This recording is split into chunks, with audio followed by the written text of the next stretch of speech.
I hired in 1985, so I was really post-strike.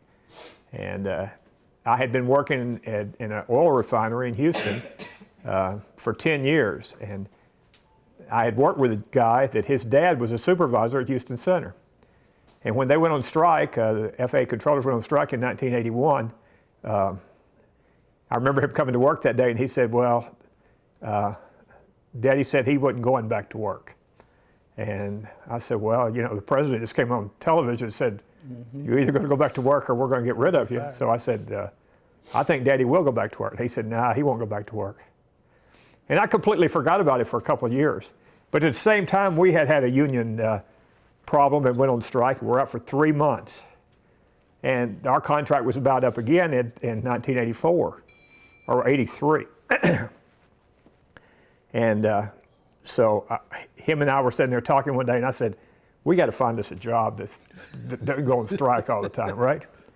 And he said, well, Daddy says they're still hiring. And I said, where? I'd completely forgotten that he was a controller. And he says, well, FAA's hiring. I said, well, how do you do that? And he said, well, you go take a test. And I thought, well, okay, what kind of test? And so I went and got to ARCO's study book. They had those things at the bookstores in those days. And you look at them, and I did that, and I just read it while I was working at ARCO, because that was the refinery I worked at. And I'd read that at night, and you know, I thought, I'm up to date, I can get going here. And so I go in to do the test in Houston at the post office downtown, middle of 1983, and it was nothing like the ARCO book, absolutely nothing. It was just, I said, I don't know. And the first part was easy. It was like a SAT test. I thought, well, this is a piece of cake. And then toward the end, it had scenarios where you go through, and you had to do 4 of them, and you had to do it in like 15 minutes apiece or something to that effect. And the first one I didn't get all the way through, but the rest of them I did. So anyway, I ended up with a 93, so I made a high enough grade to pass. And I was about to turn 30 years old, and I called them up, and I said, well, I'm about to run out of time. And they said, no, you've got till the end of your 30, right? And so I actually hired in, I was 30 and 8 months, I think, when I hired on.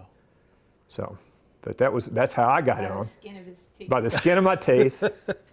So that's how it started. I mean, it's kind of like it just fell into it. Now, coincidentally, back when I was in 7th or 8th grade, probably 67 or 68, in that time frame, they asked for a report on careers at school. I think I was 7th or 8th grade or whatever it was. And there was a Life magazine article that had a picture of an airplane. I remember going to the library and seeing this, and they were talking about air traffic controllers and how they were starting to organize and how things were going to start going downhill or something, you know. And so I thought, well, this is a pretty cool profession. So, but I never thought again about it until after I did that report. So that's my story, how I got started.